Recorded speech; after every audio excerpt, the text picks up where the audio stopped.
Shalom. In Sefer Breshit, chapter 22, we reach a climactic event in the saga of Abraham and his family.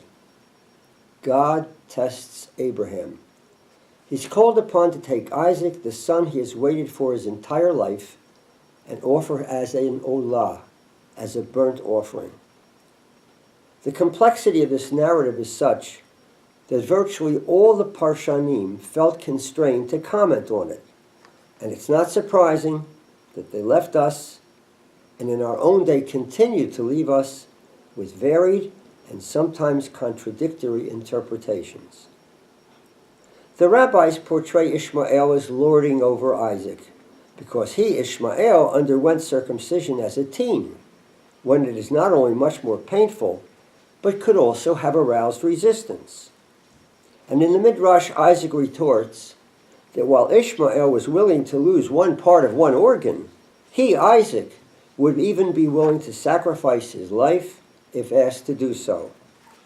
This, according to the Midrash, led to the Akedah.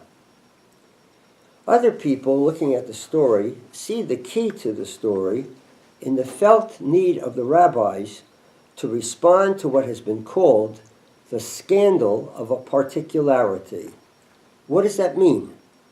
How can God choose one people and covenant with them? What about other peoples?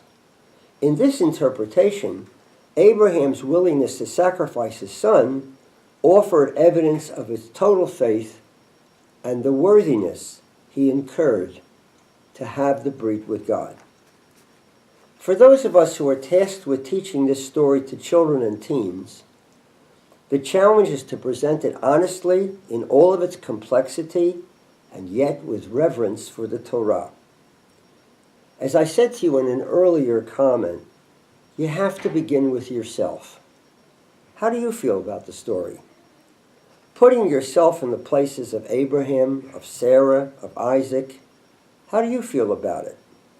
Bear in mind that this story occupies a place of honor among the value concepts in the form of Zechut Avot, the merit of the ancestors, which we invoke in prayer with some frequency. Since this is one of the master stories of Judaism, it cannot be avoided without distorting the entire cycle of patriarchal and matriarchal stories. While I would not tell the story in all of its details to the very young, I note, by the way, that the entire story is omitted in the book of pedagogy assigned for the course. Rashi, reflecting a midrashic interpretation, teaches that Abraham misunderstood the command. God said to him, Ha'alehu, lift him up. And according to Rashi, he didn't mean sacrifice, he meant then you will, horidehu, you'll take him down. That's clearly not the pshat of the Hebrew.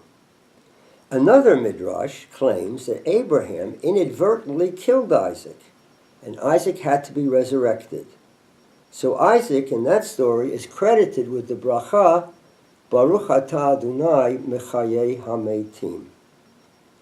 Shimshon Raphael Hirsch, the father of neo-Orthodoxy in Germany, which embraced secular culture, in his commentary on the Torah, states that Isaac returned with Abraham, even though that is missing from the text. This reflects a desire to smooth out one of the rougher edges of the tale. Of course, in the world of the patriarchs, human sacrifice was common. The Rambam claims that God knew that Abraham would follow the command, and that it was Abraham who would realize how deep his faith was. Isaac is the least developed character among the Avot. He's silent for most of the story. Later, he's manipulated by Rebekah and Jacob. Was he traumatized? It's a very important story that leaves many of us puzzled. What do you think? Shalom.